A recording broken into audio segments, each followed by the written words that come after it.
time to get it together. Bag's empty.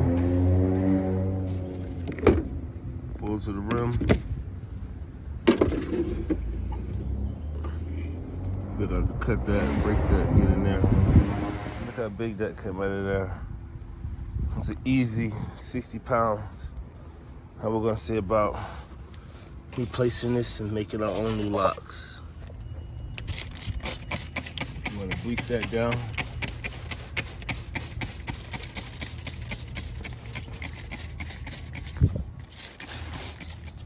Like that bleach dropping out the bottom.